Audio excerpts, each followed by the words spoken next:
saw Connor up on here. He's been, wave selection's been good. Oh, there's one big turn we talked about. He's got more open face. Clicks it off the top and just hoping now for a little end section. Drives down the line. This could be one of his best waves if he finishes it here. And then a nice big sliding carve. Very strong backside, so good start there for him as we pick up a couple of canoas. Big float on that first turn.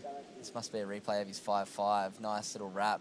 Second turn, and the wave kind of going into the channel, but polishing it off. So pretty strong start there for both of them. Score coming in for Licca is a 4.67. So yeah, just good little starts for both of the boys. We'll see Dill hopefully come up pretty soon. But yeah, like I was saying, Dill, pretty quiet kid coming up.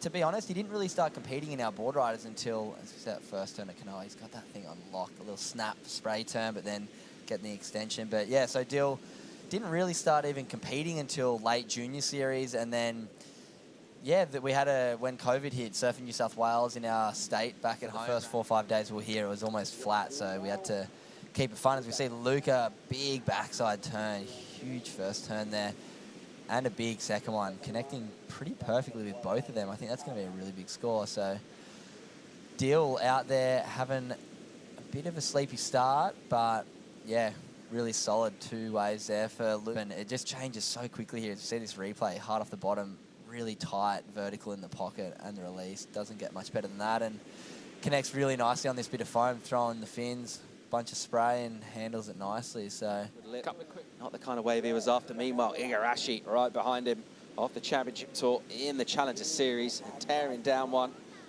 Quick. Yeah, 0.5, not really what he's looking for to start. Kanoa's going to back up his 5.5 with this one. Nice one-turn layback.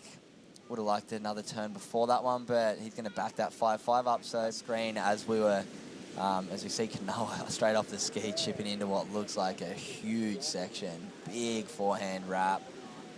And he's going to ice this one. Another big turn. We're going to see maybe one of the biggest scores. See one of the biggest scores of the day, I think, right there. Kanoa just getting dropped off the screen. The wave we've seen today, it's absolute smoker, this one. Off the bottom hard. Doesn't take on the lip. Just gets a searing rail turn. There's another one. Tightens up the arc. Tons of spray. And belts it again. Yeah, that wave was incredible. Kanoa's going to be stoked. Like you said, that thing looks like Haleiwa coming off the bottom there. Nice cupped out. He picked a nice turn there. It looked like it was going to have a lip, but he kind of waited off and turned under it. Then this second one kind of gave him a nice little wedge back at him, went fully into it, and then just iced it off at the end here. Watch the back foot shuffle right on the back of the pad. Kicks that little layback. Knows he's already got a big score. Didn't need to push too hard. And Igarashi, he's hit his strides in this one. He's going great guns for the leads. So we'll pick up live action from him. And he'll bang a first turn, flick off a ton of spray.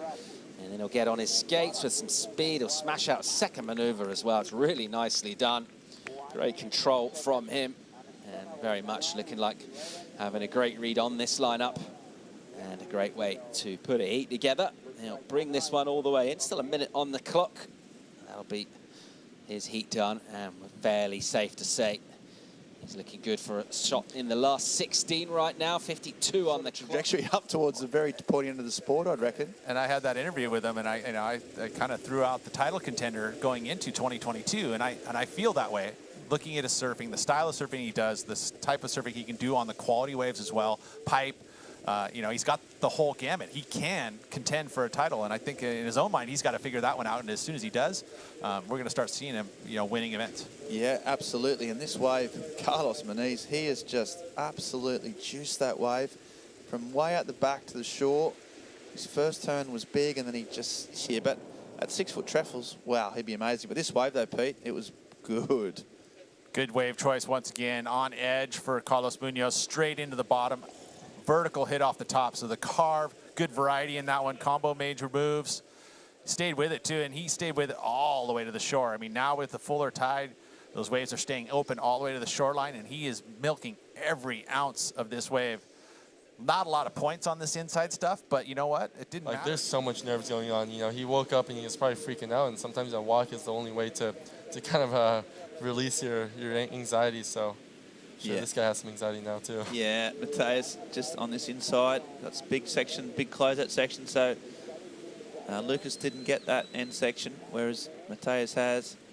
Yeah, now there's a lot there, and obviously, yeah, I've obviously going and watching some videos of Andy Irons, 8-foot French wall. So, but that's a nice wave here. Big carve off the top. It was really foamy wave, but he had speed through the whole turn. And obviously this last turn was the money turn. I think most of the scores didn't come from that last turn. And the difference between, Jerome's waves and... There on the sea surface here. But right where we're at right now, we've got good vision on a wave with a ton of speed of Frederico Morais, who's going 1,000,000 miles an hour down the line. That's a massive backhand hit from him. Straight into the bottom turn. We know all about his strength. And those quads just absorbing the... We're so used to seeing Michel get that requalification done. We'll revisit that point as we have another look at Fred's wave. Well, it was kind of a funky year, but as we watch Frederico, I saw him carrying 2 boards down there, both very similar size, but one a pintail and one a squash tail. I don't know if there was a size difference, but it looks like to me he's on the squash, and that's the one that he's been riding